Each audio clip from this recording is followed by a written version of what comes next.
So now we're on to the section about donating or depositing to the archive.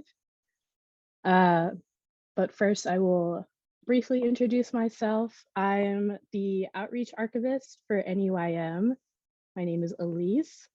And kind of the scope of my job is essentially to help facilitate meetings and meeting members within the New England Yearly Meeting to move their records to SCUA or help in general with meetings and their archives. It is a part-time position, so I'm not available as much as I wish I could be, but I'm certainly around. I'm based in Boston, actually out of the Beacon Hill Friends house, so that's kind of where I'm operating from.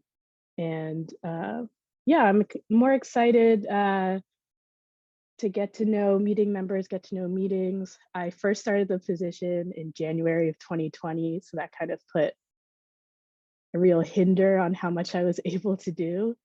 But yeah, things are looking up.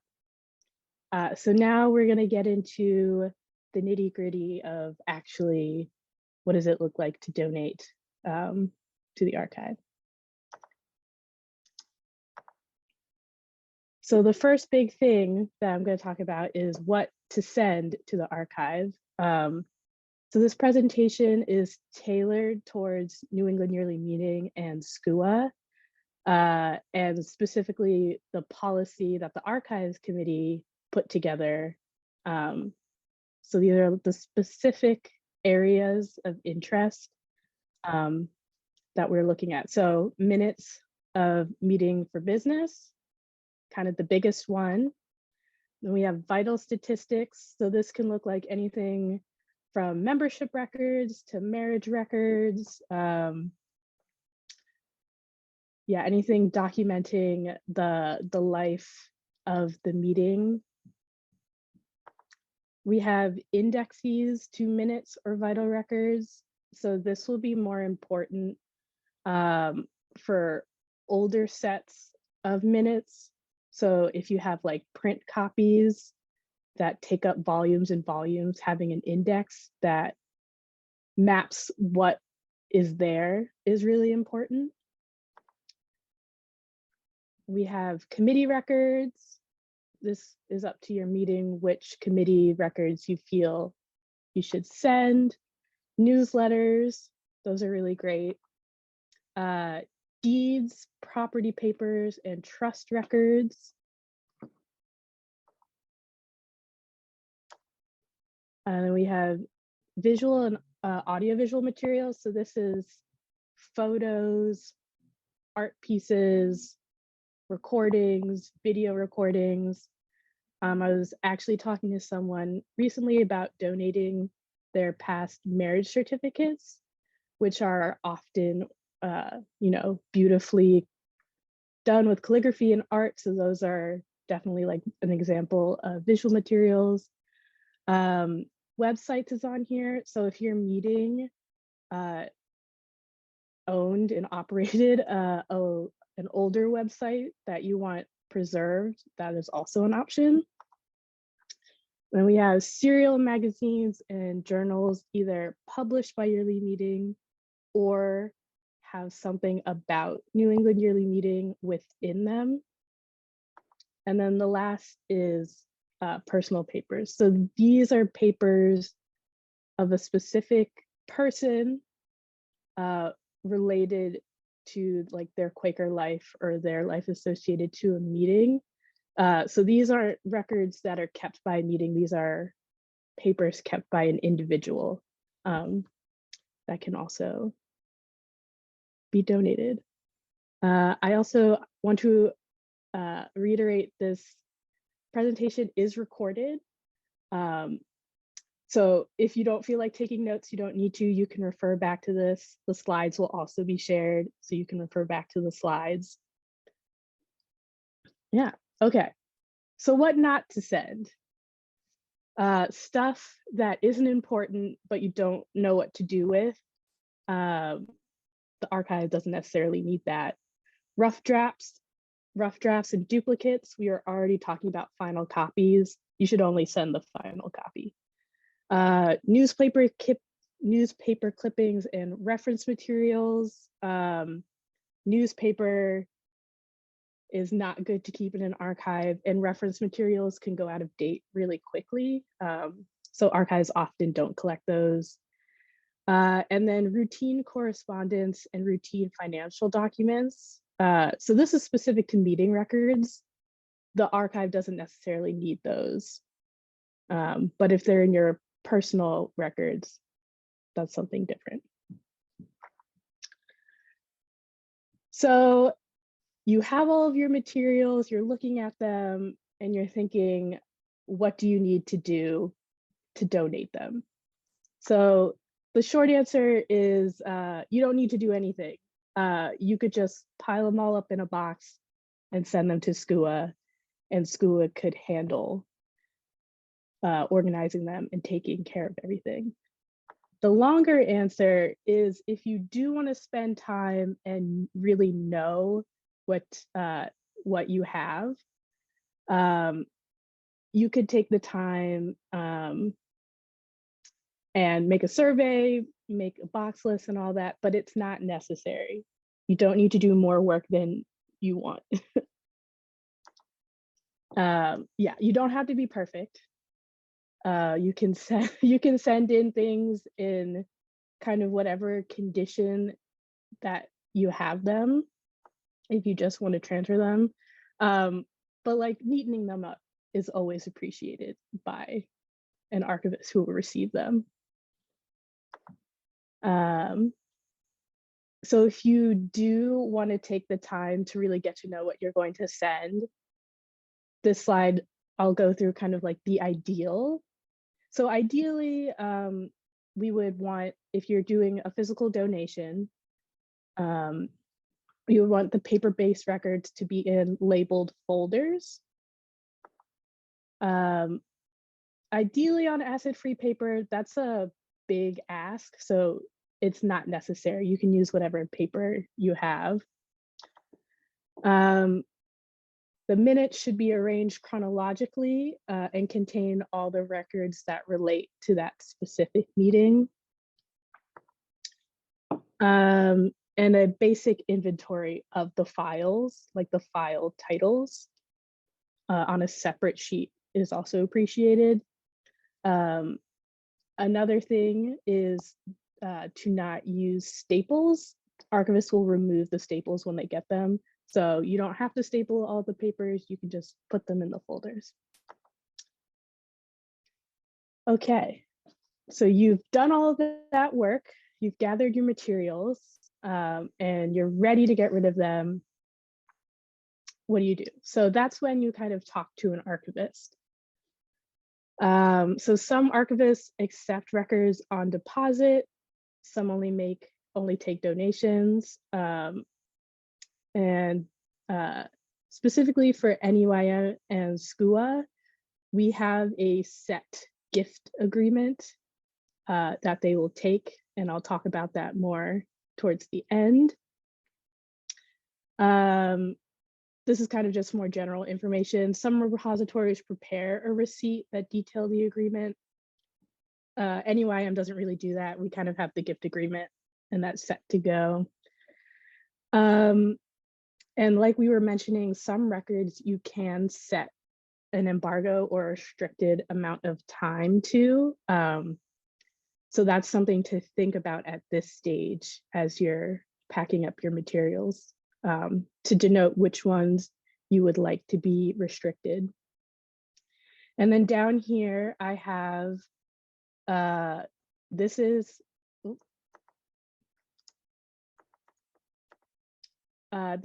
the mailing address for SCUA.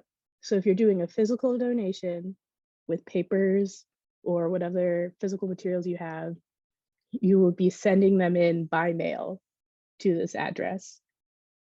And again, all of this will be saved for you to consult later. So yeah, if you're doing physical materials, that's kind of it. I'm going to talk about a little bit what happens when they get there, when they're out of your hands. So when they arrive at the archive, an archivist will check over all of the materials. And like I said, they'll remove any of the paper clips, staples, rubber bands, and they will, if you didn't already put materials into folders, the archivist will put them into folders and give them titles. And then the archivist will, for us at NUIM, they will add them to the existing finding aid that is on the website. So you already saw this in Betsy's presentation, but this is an example of where the new records would appear once SCUA has processed them. And yeah, here is our page on the NUIM website, and this is where you can find some of the documents. So if you click around, you can get to here the archives policy, which lays out everything I mentioned in the first slide about which types of records to send. And then here are the forms and instructions for how to send your materials in. So I know a lot of people were talking about, institutional memory and, making a process and sticking to it. So my advice is you make a master document and you draw up like a simple schedule. So whether that's yearly or quarterly, you decide on a schedule of when you're going to send in your records to SCUA, and you decide who is responsible to do this. And then you keep this all in a master document and maybe add a do not delete at the top. And whoever is responsible for sending the records keeps this and passes it down to the next person who takes over. And of course, if you want an example or you have questions about how that document could look, you can talk to me about that. So now we're going to talk about the digital side, which is can seem very overwhelming, but the process I'm going to lay out can be very simple, just some simple steps. So the importance of digital records and why it's important to send them in is because digital records face a different set of threats than your physical records do. Physical records can be damaged by time, environment, pests, any of those kind of things. There's like a separate set of things to worry about for your digital records. So the main thing is obsolescence. So if you are keeping your records in an obsolete file format and you are not updating them, you can lose the information that is in those old file formats. And we don't want that to happen. Similarly, saving things on old hardware that becomes obsolete, you can also lose that information. So yeah, no one's really using floppy disks anymore. I don't even know if a computer, you would have to use an older computer to read that information and send it forward. So it's important to stay a step ahead. And another threat is storage media failure. So if you have those floppy disks or those CD-ROMs, those can get cracked or damaged. And once again, you've lost that information. Another issue is poor organization or file naming. This is probably the biggest issue that I've seen with meeting records, is people lose records because they don't know what file they put them into. Files or documents have unclear names, so you're not sure what they are. And often, they can get lost in your computer. And if you clean out your computer, they could get deleted by accident. So here are some recommendations to avoid that from happening. So this is called the 3-2-1 rule. This might be a little too intense for most meetings, but it is kind of the best, the best ideal. So the ideal is to have 3 copies of a document and spread out over 2 different places. So whether that's on like the recording clerk's hard drive and on the meeting cloud, those could be 2 different storage areas. And to have 1 geographic location. So like I said, this is kind of a lot. 3 copies of 1 document is maybe more than a meeting could manage. I would suggest the 2 part of having at least it saved in 2 different places on someone's hard drive who's actively keeping it and somewhere else. Okay, here's the other big thing. We were talking about obsolete file formats. So when you save your meeting records, you should use a common and non-proprietary file format. To make this very simple, either do a Word document or a PDF. And if it's a spreadsheet, save it as a CSV. Use those 3, very simple. They're non-proprietary, and like the mechanisms get updated automatically, so you don't have to worry about it. This again is kind of just going through the same thing and giving you an additional resource. So the Library of Congress keeps a recommended format outline on their website. So if you want to know more, you can consult this resource, and it'll tell you more about if you're thinking about saving images or long-term data. They give you some more specifics.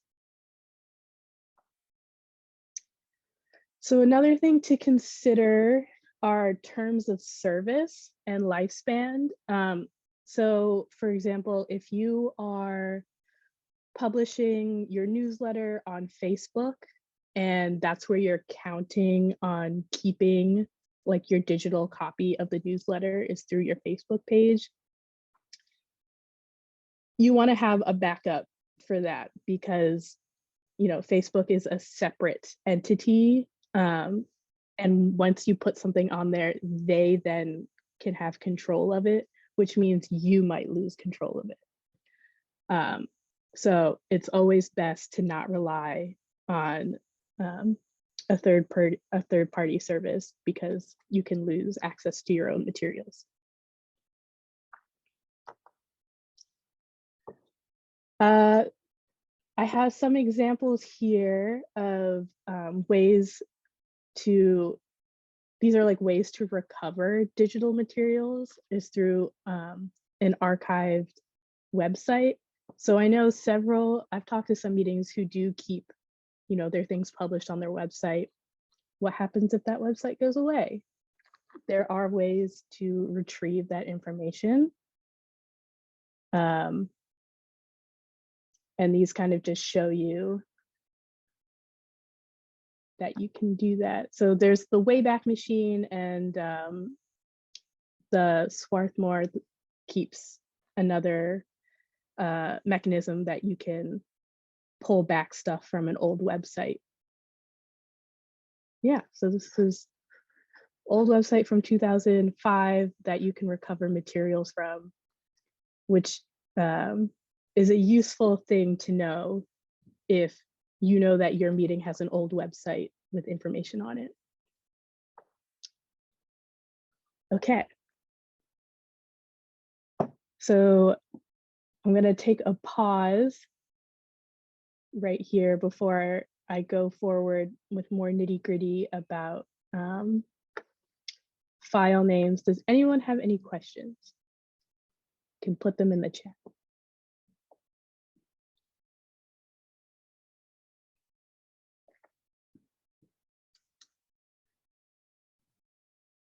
I mean, there's a question that's been raised about PDF versus XPDF, and I don't know anything about that, but you might.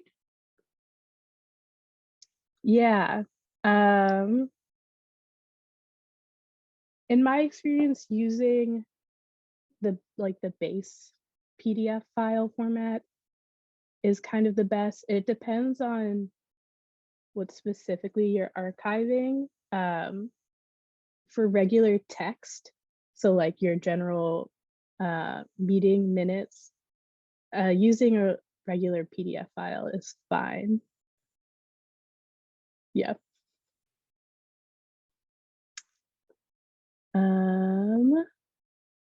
Elise, I wanted to add a couple of things. Oh, one sure. is that on the NYM website, I think that you did a screenshot of that. It had a very abbreviated list, or kind of a bullet point list of things that school collects for us.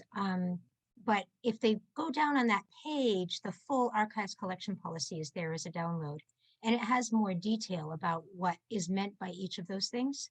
So that's worth looking at. And for instance, under, I don't know if you mentioned this or got by me too quickly, but under audiovisual, they include things like spiritual journeys, oral histories, which, you know, can be so rich about spirituality and about the life of a meeting. And those are also, just want to point out that those can be in very vulnerable formats, like old cassette tapes, mini cassettes, or even electronic files that become obsolete quickly. But the last I knew, SCUA actually had a lab where they can deal pretty easily, I mean, if it's still intact at all, with things like old cassettes, old floppy disks. So they're set up and they are expecting to get items in obsolete formats, and are prepared to try to deal with those. Yeah, great. That is, yes, thank you for adding that. If you click on the website, it is, yeah, it's a full document outlining more discreetly what the policy is looking for. Anne asks, will those digital files still be readable in 50 years or more? Probably not, but what will happen is, as the file format updates, as long as you're keeping it in the most concurrent one, whenever like a file update happens, you can more easily translate to the next one.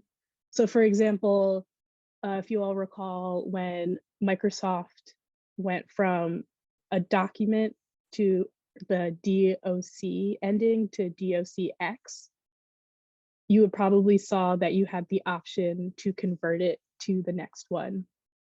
And so that's what will happen if you keep it on the most concurrent file type. And then especially if we're talking about just donating, if you just donate a PDF to SCUA, then you don't have to worry about it at all. They will update the file formats on their servers. Okay. Yeah, if you have questions, put them in the chat, and the next stopping point, I'll answer more questions at the end. So we're gonna keep going. Okay, so we're gonna talk about file names. Very exciting. I love good file naming. So good file name should be unique, meaningful, and consistently structured. So this comes back to that master document I was talking about at the beginning. In this master document, you can lay out how file names should be named. So they should also avoid special characters. So any of the characters you have to press Shift and touch to, don't use those. They are not good for long-term readability. Hyphens and underscores are safe to use, but it's not recommended to use them at the beginning or the end of a file name. They should be used somewhere in the middle to separate out words. And this is very important. So dates, you should include at least a year. You don't need a full date, but at least a year using a standard date notation like one of these. So the full 4 digits for the year and 2 for the month and date. And you should keep the file names short. 35 characters or fewer. It's kind of like the length of a file naming bar. And leading zeros are very important. And if you don't know what leading zeros are, they just mean, so if you're writing the date January, to put the leading 0 before the 1. And if you do that consistently, it will make searching much easier for you. And it's less confusing.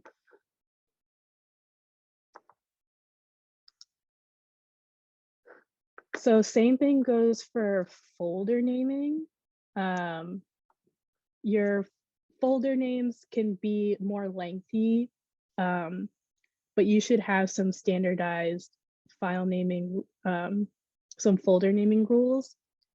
And when you're putting things into folders, hierarchies can be helpful, but you shouldn't have a folder hierarchy more than 3 folders deep.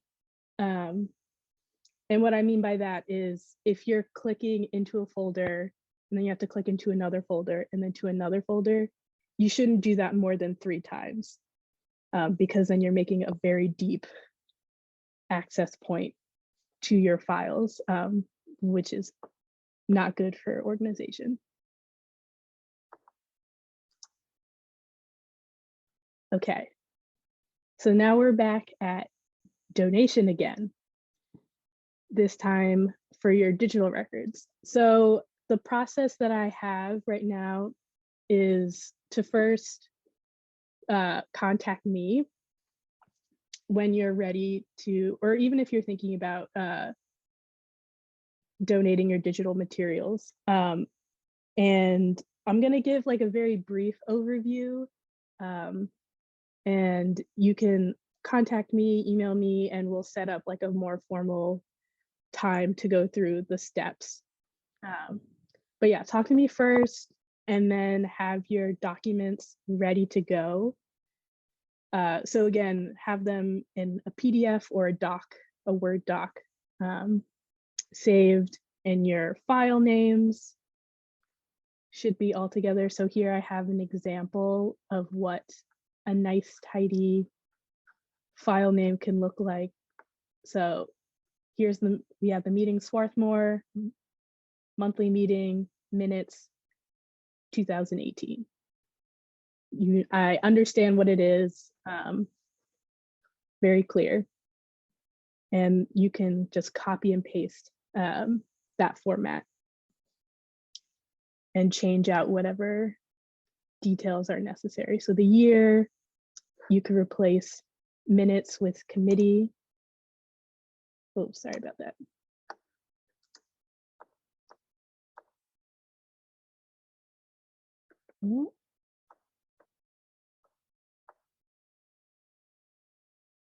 Okay.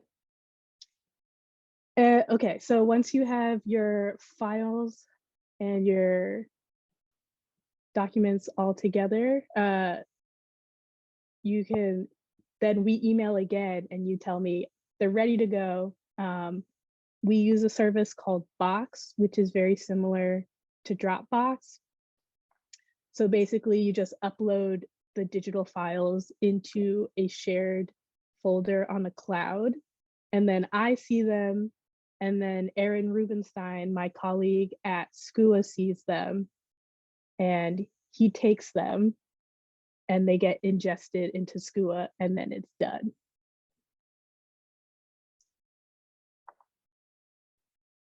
So the other important thing when we talk about donation is the deed of gift. So it is needed for physical and digital donation. So what is it? A deed of gift is a document that it basically transfers the ownership from one party to another. So for us, it would be transferring ownership of the documents from your meeting to SCUA. And the big question, why do you need one? So this is kind of like just to formalize the agreement that SCUA is going to take care of these documents for our meetings. And it just makes it easier. SCUA also needs it for their legalities. And it allows the archive to do what they need to do to take care of our materials without constantly consulting the clerks. And then the other big thing is, how do you get access to one? So me basically is the answer to that question. On the screen, these are the two gift agreements or deed of gifts. They kind of mean the same thing that we use. So over here on the left, this is for if an individual is donating to SCUA. So back to that example I brought up earlier about someone wanting to donate their certificate of marriages. So that would be a personal donation. Those are his certificates that he wants to donate to the archive. So I would send him this gift agreement.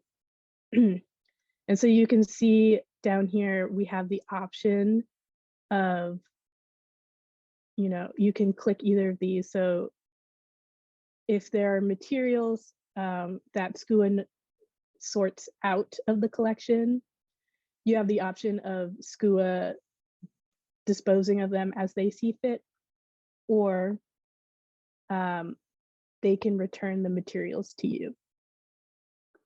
And then on this side, this is the gift agreement that a meeting would fill out. So if you are donating anything related to meeting business, this is the gift agreement I would send you. And you can see at the top, it has clerk, meeting, address, name of the clerk, and this is where you would fill in the list of materials. And it can be a very simple naming. You just say meeting minutes from 2008, meeting minutes from 2009. You can just list them here. And it has this same checklist at the bottom of this document. Yeah, so if you're donating physically, you could print out this gift agreement, fill it out, and send it physically in with your materials, or you can email it back to me and it will get sent ahead of your physical materials. If you're donating digitally, you would fill out this document and upload it with the rest of your digital files, and it would go to SCUA and your donation would be complete. Yeah. So that is my presentation. And so now is time for, if you have more questions, this is the time to ask them. Okay. Beth asks, I have a large book of bound minutes. Can these be scanned and the originals then be returned to the meeting? If you're asking, can you send them to SCUA and will they scan them and return them? I believe they can. I'm still talking with Erin about what that looks like, but I believe they can. Okay, Holly asks, we have unpublished writings, poetry by members of the meetings. Should these be included? I mean, I say yes, that sounds great. Which do you prefer, physical documents or digital files? That's a great question from Anne. I personally, I'm kind of just the go-between. If you're asking which one does SCUA prefer, they also will, they don't really have a preference. It is easier to do digital files. It takes less time, essentially, to go through a digital donation. But if you only have physical documents, that's perfectly fine.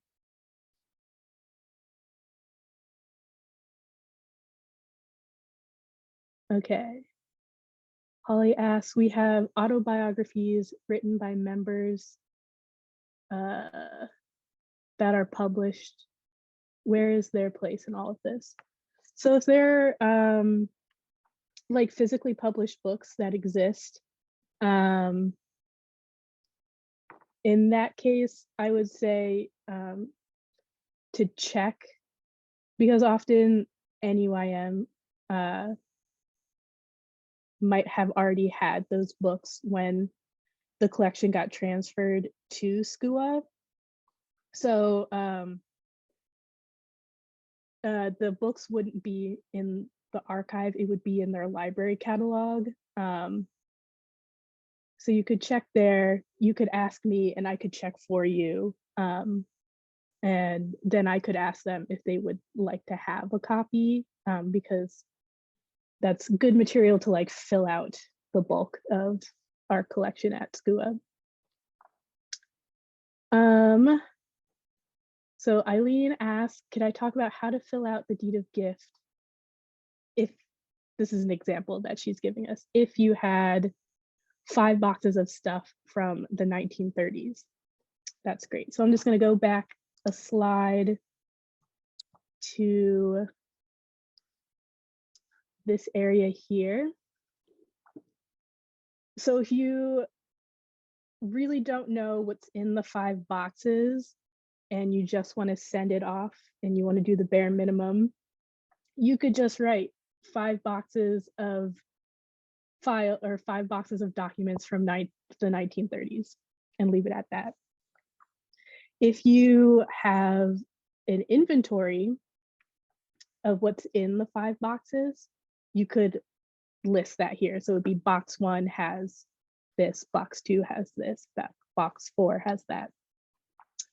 But only if you have that information.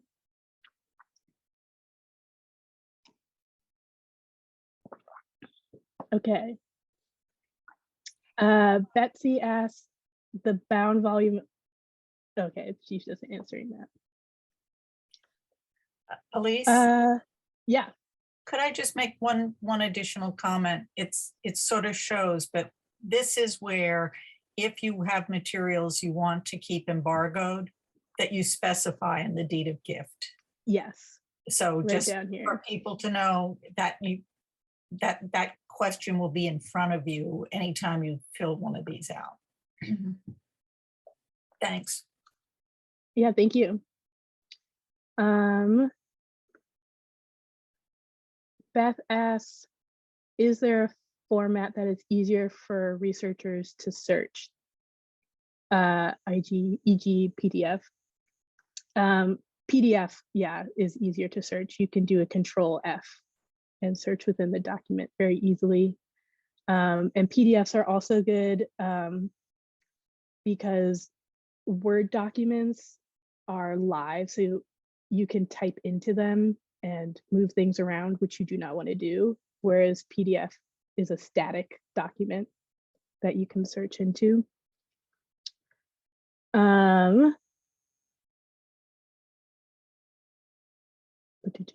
Beth asks, do you have guidance for audio oral histories of highlights of friends' spiritual journeys? There on the website, there is a guide for donating oral histories. I don't know too much about it because I haven't encountered it yet, but that resource is on the website.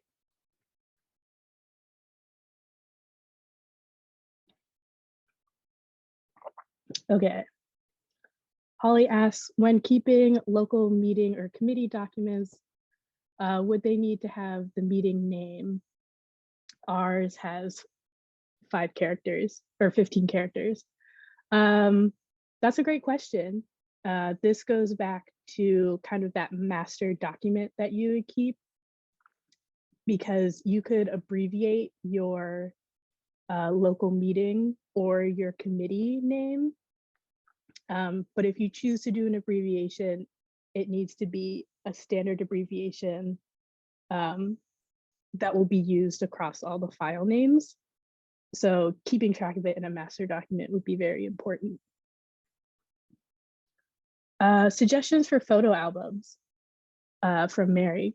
Very good question, because photos can be like quite difficult to donate and for archives to keep track of. My suggestions for a photo album is, first of all, for everything to be well labeled and well documented. So the more information you have possible about photos, the better. And suggestions for photo albums, I would say this, like, I'm telling you like some inside secrets. What's gonna happen when you donate that photo album is they will probably take it apart and separate the photos from whatever they are attached to, for the preservation of the photos. Photos and the materials they're often bonded to have a lot of acids involved, which will lead to the degradation of the photo over time. So what archives like to do is to separate them and keep photos separately. So that's important to know if you're thinking about donating an album and its physical structure is important to you. You can certainly denote that when you donate it, that you don't want them to take it out of the binding. And in that case, they will keep it together. But it will cause the archive quite a bit of labor and upkeep to do that. So I would just think carefully about what you want to do, because there are things that you could do personally to keep your photo album. Well, speaking as an archivist, Elise, I think most archives, if they recognize that the album, whether it's a scrapbook or a photo album, had what's called artifactual value, so that would lose value by taking it apart, I think they would not take it apart, or they would try not to, especially if it's going to separate information. So there are ways, and maybe Tom wants to chime in here, to try to preserve items like that. Including digitally. I mean, sometimes making a digital copy of the item intact is a first step. I was just going to say, I think they'll if they're going to take it apart and there's identifications in there that will be lost, they'll scan everything. So it'll be scanned in its current state and then taken apart. I mean, if it's say magnetic pages, the kind that degrade the photos, or acidic paper. It also may depend if it's an older album or a newer one. But rest assured, if they take it apart, they'll be scanning it first. So it'll be an intact copy of it. There's one other piece to add here on both photographs and oral histories, spiritual journey presentations. And some of this is on the Archives Committee websites. There's a real question about permissions. When your elderly member agreed to be interviewed in 1992, did they agree that that interview could become public in not just within your meeting, but in a publicly available archives? when your children on a play that you now have video of, do you have permission to put those children's video images into a publicly available archive? We don't tend to think about this stuff enough. We're used to people having their children and their pets in their Twitter feed, you know?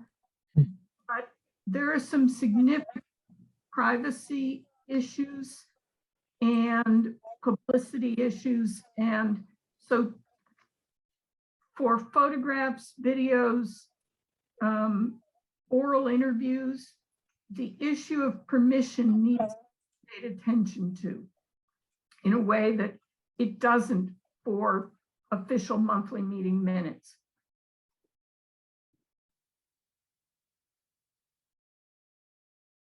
Yes. Thanks, Betsy, for that clarification. And we did create a suggested form to use to collect that permission going forward. If you haven't done it now and you are gathering spiritual journeys, etc., there's a very simple little form that kind of outlines copyright, ownership, etc., that you can use at least going forward. You know, it may be hard to get that back from 1992, but we did think about that in the committee, and that does exist as a way forward for things.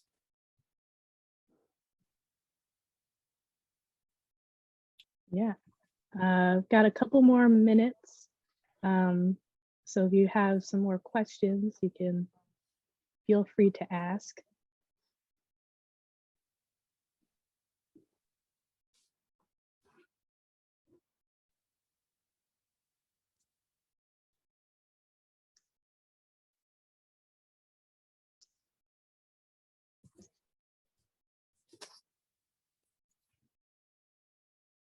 Okay, I'm also available by email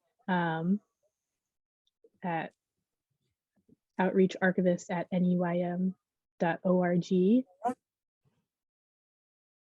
And yeah, if you want to talk to me more, oh, sorry, someone asked a question.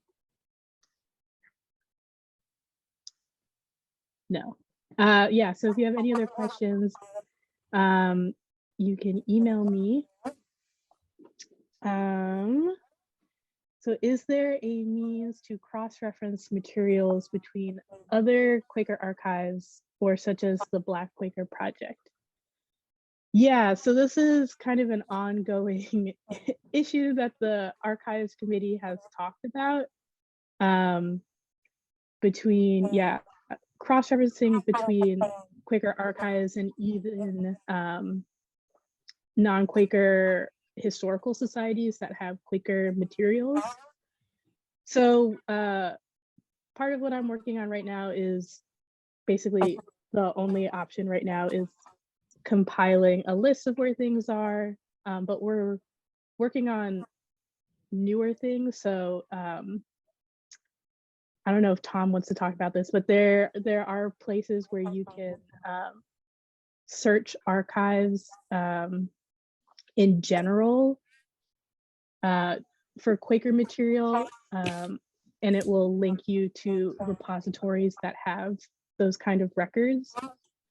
Yeah, it's kind of, yeah, an ongoing issue, but the guide also that Betsy mentioned, the 1997 guide, also talks about where different materials are, at least in New England. Outside of New England, it gets even messier.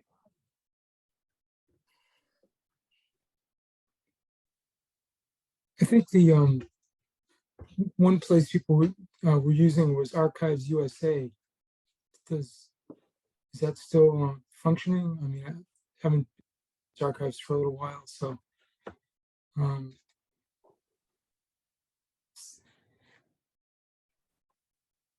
not sure.